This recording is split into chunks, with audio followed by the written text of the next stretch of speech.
those of us who abuse PEDs.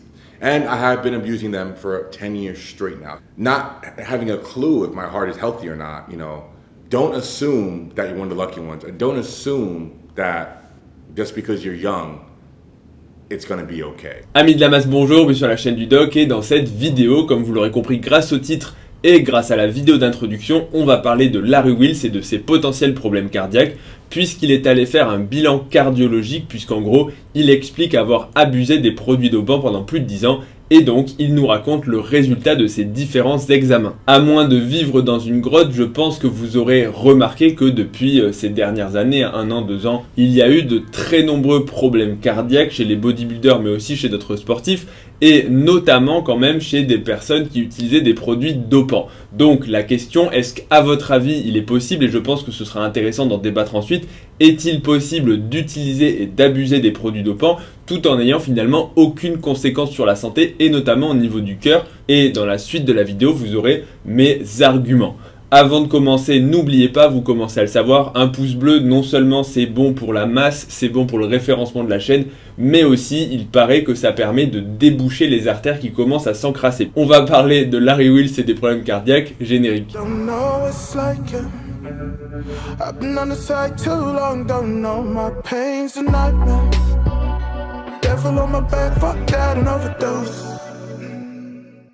Pour toutes les personnes qui ne parleraient pas anglais ou qui n'auraient pas le temps, en fait, les 6 minutes à perdre pour aller écouter Larry Wheels, je vais bien sûr vous résumer sa vidéo en substance. Rassurez-vous, les nouvelles sont bonnes. Larry Wheels va parfaitement bien sur le plan du cœur, mais aussi des autres organes. Globalement, ce qu'il nous explique, c'est qu'avec les différents décès et notamment les problèmes cardiaques, il s'est dit, bah voilà, moi, ça fait plus de 10 ans que j'utilise ce qu'ils appellent des PEDs, en gros des Performance Enhancing Drugs, en gros c'est des stéroïdes anabolisants, mais pas que, ça englobe en fait toutes les molécules, tous les produits dopants qui vont être utilisés pour améliorer les performances. Donc dans le milieu du bodybuilding, ça peut comprendre bien sûr les stéroïdes anabolisants, j'ai envie de dire c'est un peu la base, mais aussi pour les bodybuilders professionnels, bien que Larry Wheels ne soit pas un bodybuilder, c'est un peu un power builder si on peut dire ça comme ça, gabarit assez impressionnant, gabarit massif, mais aussi une force hors du commun. C'est un peu un mix entre voilà, un powerlifter et un bodybuilder. Mais en tout cas, voilà, chez les bodybuilders, il y aurait aussi tout ce qu'on va englober dedans, avec l'hormone de croissance, l'insuline, et puis après, plus si affinité. Hein. Et donc, il nous dit qu'après 10 ans, il avait fait bien sûr des contrôles réguliers, des prises de sang, etc. Mais qu'il ne s'était jamais intéressé, jamais vraiment inquiété de la santé de son cœur, notamment parce qu'il était jeune. Comme il nous le dit, il a je crois 27 ou 28 ans. Et bah, c'est vrai que c'est un âge qui est relativement jeune pour avoir des problèmes cardiaques. Donc dans cette vidéo, pour essayer de vous apporter des connaissances et pour toutes les personnes qui regarderaient la vidéo en se disant, voilà, moi je fais de la musculation, je fais du sport, éventuellement, j'utilise des produits dopants parce que je pense que même si, bien sûr, à titre personnel, je suis contre, il faut reconnaître que tout le dopage et les produits dopants, c'est quand même omniprésent dans le sport de très haut niveau. Que ce soit le bodybuilding, où je vais dire c'est même voilà, c'est la base, c'est accepté, mais également dans d'autres sports, il y a régulièrement des histoires de dopage. Bon, je pense que voilà, vous n'êtes pas comme on dit, des lapins nés de la dernière pluie. Vous vous en doutez qu'on va pas faire des records du monde avec avec juste des protéines en poudre et un petit café avant d'aller faire son sport. Donc, pour essayer de répondre aux différentes questions, avant de commenter en fait les résultats de Larry Wheels, la première question, c'est faut-il faire un bilan cardiologique avant de faire du sport? Admettons pour une personne, pour un sportif qui est naturel. La réponse dans les recommandations actuelles, c'est que non, il n'y a pas d'indication à faire un bilan spécialisé cardiologique si on n'a aucun symptôme, si on n'a pas d'antécédents familiaux. En gros, si on est une personne tout venant. Le bilan cardiologique, c'est-à-dire qui comprend l'électrocardiogramme, c'est un cas un peu particulier, mais qui comprend en tout cas une épreuve d'effort, éventuellement un scanner des artères, une échographie cardiaque, ce n'est pas recommandé pour le sportif, on va dire, de base qui voudrait simplement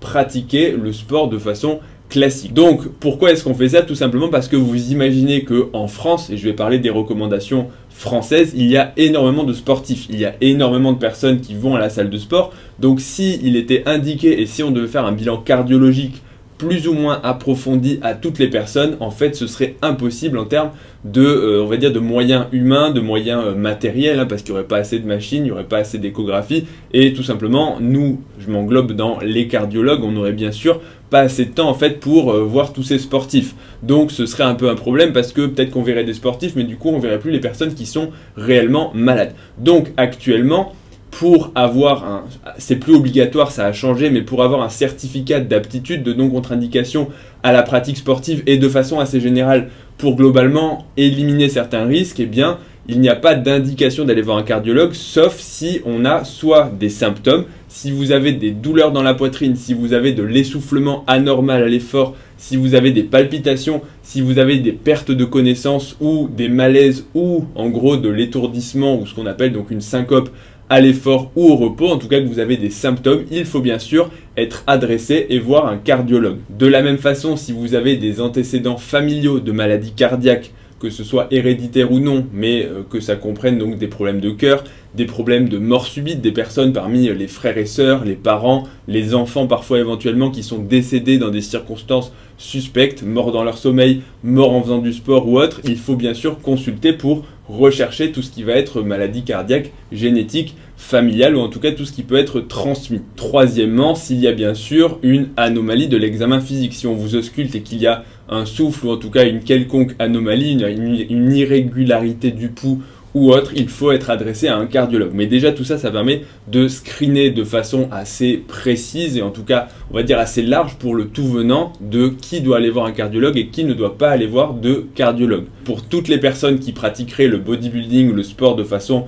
naturelle, sans dopage et de façon hors compétition, globalement, voilà, ça répond à la question. Maintenant, pour toutes les personnes qui utiliseraient des produits dopants, qui seraient sous stéroïdes anabolisants ou autres, il n'y a, sachez-le, il n'y a aucune recommandation, c'est du cas par cas, mais effectivement, dès lors qu'il y a, on va dire, un risque, il n'est pas forcément déraisonnable d'être adressé à un cardiologue si vous avez, bon, pareil, des symptômes, ou si ça fait effectivement longtemps que vous utilisez des produits dopants, puisque tout dépend bien sûr de la durée. C'est sûr que si ça fait une seule cure, 3 mois, c'est pas forcément utile, mais si ça fait comme Larry Wheels plus de 10 ans, effectivement, vu que c'est quand même temps dépendant, donc ça dépend du nombre de cures, ça dépend de la durée d'utilisation, c'est un peu comme le tabac. Si vous fumez pendant un an, de 19 à 20 ans, ce ne sera pas la même chose que si vous avez fumé toute votre vie et que vous arrivez à 60 ans avec, en gros, ayant fumé un paquet par jour pendant toute votre vie. En termes d'encrassement, en termes de conséquences de, en gros, toutes les molécules toxiques présentes dans le tabac, c'est exactement la même chose pour les stéroïdes anabolisants. Ça va dépendre donc de la durée d'utilisation, de la quantité de molécules, des molécules aussi, certaines sont plus agressives que d'autres, mais globalement, voilà, c'est pour vous donner un petit peu un ordre d'idée, ça dépend de la durée d'utilisation et de l'intensité des produits que vous utilisez. Mais sachez qu'il n'y a aucune recommandation et ce sera bien sûr à l'appréciation de votre médecin qui décidera de vous adresser ou non à un cardiologue en fonction bien sûr de tous ces éléments. Maintenant, pour commenter les différents examens et ce qu'ils peuvent apporter, parce que c'est souvent une question que je reçois dans les messages privés ou dans les mails, des personnes qui me disent voilà, je fais tel ou tel sport, souvent c'est de la muscu, j'utilise tel ou tel produit, je voudrais un suivi, je voudrais ceci, je voudrais cela. Je l'ai déjà dit plein de fois, sachez que, et on va reparler juste à la fin, mais sachez que les stéroïdes anabolisants, ce n'est jamais des molécules sûres. Il n'y a pas il y a des dosages faibles bien sûr, mais il n'y a pas de façon de faire ça sans risque, de façon sûre, et le fait d'avoir un suivi n'annule pas non plus tout risque. Le premier examen, qui est un peu la base de l'examen cardiologique, c'est l'électrocardiogramme, qui permet d'analyser l'activité électrique du cœur au repos. Cet examen, il ne permet pas bien sûr de tout dépister, contrairement à ce que certaines personnes pensent, qui regardent l'électro, on leur dit c'est bon, ils disent ah super, mon cœur va bien. Ça malheureusement ce n'est pas possible. Mais cet examen permet déjà de déceler certains types de pathologies, notamment certains troubles du rythme, notamment certains troubles de conduction, donc en gros tout le versant cœur trop rapide, tout ce qui va être tachycardie, ou à l'inverse, tout ce qui va être trouble de conduction, c'est plutôt le cœur qui est un petit peu lent. Ça permet aussi de déceler certaines pathologies cardiaques qui vont avoir un retentissement sur l'activité électrique. Mais ça ne permet pas de toutes les dépister. Et donc, c'est déjà un premier screening qui permet déjà d'avoir des signes d'alerte qui font dire que voilà, il y a des anomalies, ça peut orienter vers certains types de pathologies qui vont causer des arythmies, notamment des troubles du rythme ventriculaire graves, et donc causer des morts subites. Ensuite, dans les autres examens, donc l'électrocardiogramme c'est un peu la base, Larry Wheels, son électro il est normal, il y a maintenant l'échographie cardiaque qu'on appelle transthoracique parce qu'on passe les ultrasons, donc de l'échographie, à travers le thorax.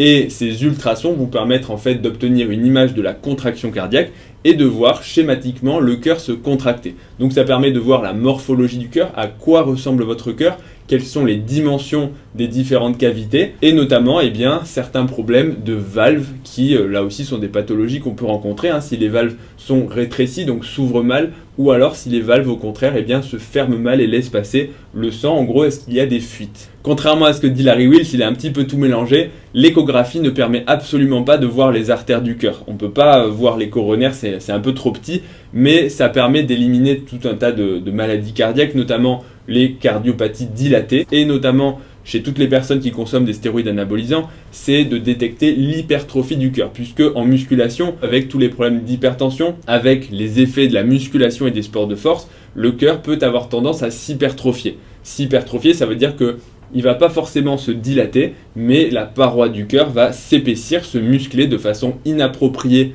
aux efforts qui vont être faits, parce que le cœur, c'est comme tout muscle, en fait, s'il a une résistance, si on lui met une contrainte en permanente, notamment l'hypertension. L'hypertension, en gros, c'est la résistance à la sortie du cœur. Si vous êtes hypertendu, ça veut dire que votre cœur va forcer plus. Et du coup, s'il force plus en permanence parce que votre hypertension est mal contrôlée, votre tension est trop élevée, il va se muscler. Mais c'est une hypertension qui est en fait adaptée à des facteurs externes.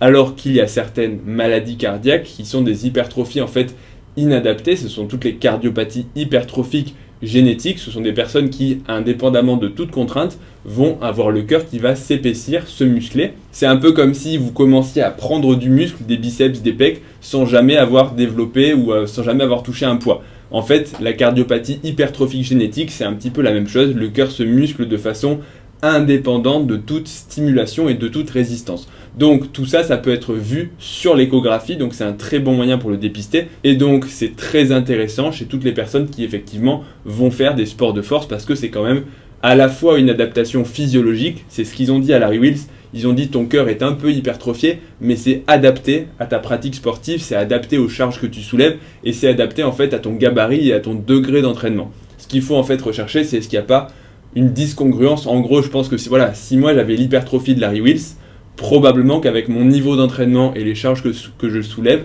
ce serait inadapté. Donc peut-être que chez moi, ce serait pathologique. Mais ça va être au cardiologue de le déterminer. En tout cas, voilà, l'échographie, c'est un très bon examen de dépistage, de débrouillage, qui est déjà quand même assez spécialisé, on ne doit pas le faire chez tout le monde, mais si on a des éléments qui nous font douter ou des facteurs de risque, on peut être amené à demander une échographie pour rechercher justement ces anomalies. Autre examen maintenant, c'est l'épreuve d'effort. On le voit en train de courir sur un tapis de course avec un électrocardiogramme. En vérité, l'épreuve d'effort, c'est quoi? C'est un électrocardiogramme, donc on regarde l'activité électrique du cœur, mais cette fois-ci pas au repos, mais à l'effort. En gros, on va soumettre le cœur à un stress pour voir comment est-ce qu'il réagit, comment est-ce qu'il répond et comment est-ce qu'il se comporte à l'effort. Donc là aussi, Larry Wheels se mélange un petit peu.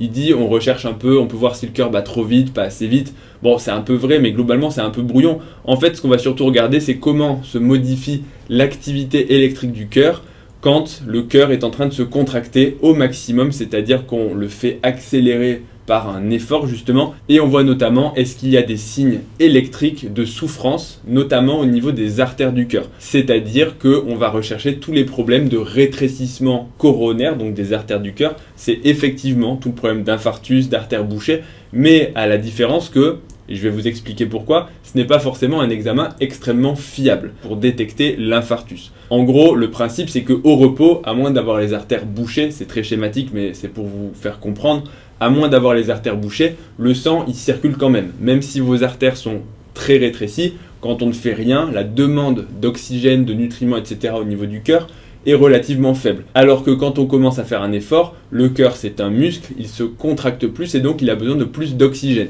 Si les artères sont rétrécies, le sang ne va pas pouvoir aller plus vite au niveau, en gros de façon plus importante au niveau du cœur. Donc le cœur va être en souffrance, ça peut donner des douleurs dans la poitrine, mais aussi ça peut donner parfois des signes électriques, en gros des modifications de l'électrocardiogramme qui vont nous faire dire qu'il y a un problème et le cœur est en souffrance, même si parfois les personnes n'ont pas forcément de douleur. Donc c'est tout l'intérêt d'analyser l'électrocardiogramme à l'effort. Effectivement, on peut aussi rechercher des troubles du rythme à l'effort. Chez certaines personnes, dès qu'ils font un effort, le cœur s'emballe de façon anormale, mais principalement c'est pour dépister les maladies artérielles. Pourquoi est-ce que j'ai dit que l'épreuve d'effort, c'est pas forcément un examen très intéressant chez Larry Wheels? En fait, ce qu'il faut bien comprendre, et à mon sens, c'est un peu les limites de ce dépistage, parce que là, si on réfléchit pour parler un petit peu tous ensemble, on va dire, voilà, sans rentrer dans un cours de médecine, mais si on réfléchit là, le souci, c'est quoi? C'est que Larry Wheels, c'est un peu, il se le dit pas vraiment, mais je pense qu'au fond de lui, il le pense. Il se dit, voilà, j'ai de la chance, mon cœur fonctionne très bien, et effectivement, au jour d'aujourd'hui, son cœur fonctionne bien, il se contracte bien, il n'y a pas d'anomalie artérielle.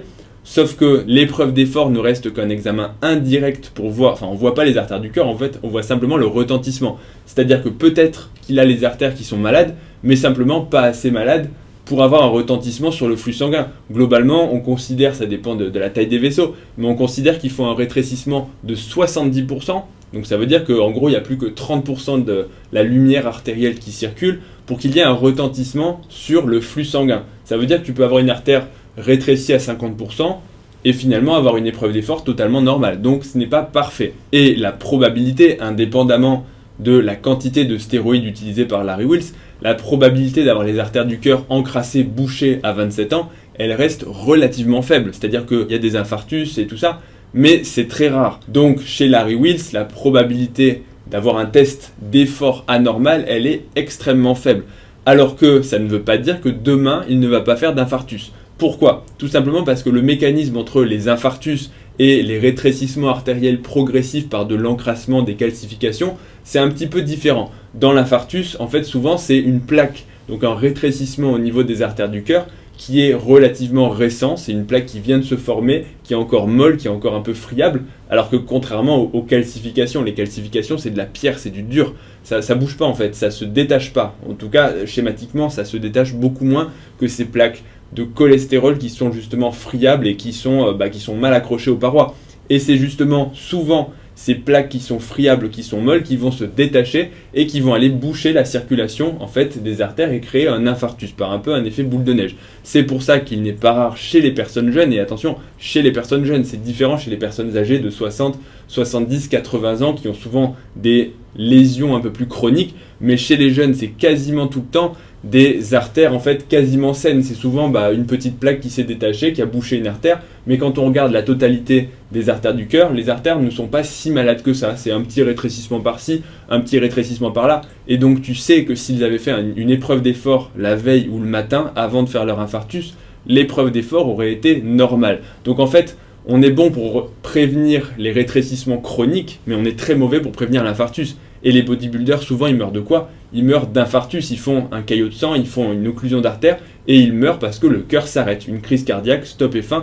Donc en fait, même si Larry Wheels là, a maintenant tous les examens qui sont rassurants, ça ne veut pas dire que demain, il ne fera pas une crise cardiaque. Je touche du bois, bien sûr, pour pas que ça lui arrive, mais c'est juste pour vous expliquer un peu le concept. Et ce qui s'est déjà passé, j'avais fait une vidéo dessus sur les dissections artérielles et les poussées hypertensives avec une jeune femme qui avait justement, je crois, abusé ou qui avait sniffé son pré-workout, ce qui lui avait fait en gros une poussée hypertensive et un infarctus. Sachez aussi que dès qu'on soulève lourd, dès que la pression augmente de façon très forte, quand la pression augmente, ça peut justement favoriser les détachements au niveau de ces petites plaques jeunes qui sont là aussi favorisées par les stéroïdes anabolisants. Donc voilà, c'est juste pour faire relativiser un petit peu sur l'intérêt du dépistage quand on est jeune. Sachez que le dépistage c'est jamais parfait et que c'est pas la réponse à tout de faire une écho, une épreuve d'effort, etc. C'est aussi pour ça que ce n'est pas recommandé pour tous les sportifs, parce que chez les personnes jeunes, très souvent, sauf si on a une suspicion particulière, en fait, ces examens n'apportent pas grand-chose, ou en tout cas, ça rassure, mais ça ne donne pas véritablement d'informations capitales.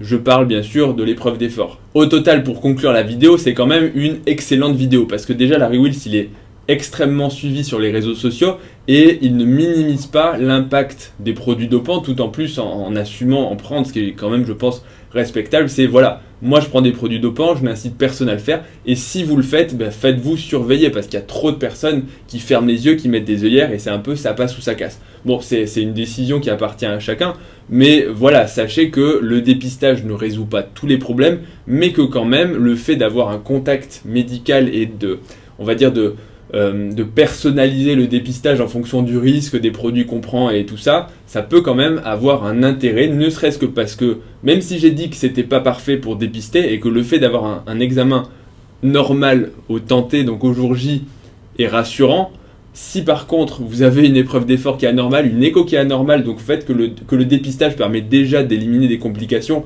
avant que ces complications n'aient, on va dire, plus de conséquences, parce que le but du dépistage, justement, c'est d'arriver avant qu'il y ait les symptômes et avant que la maladie soit trop installée pour justement rectifier le tir.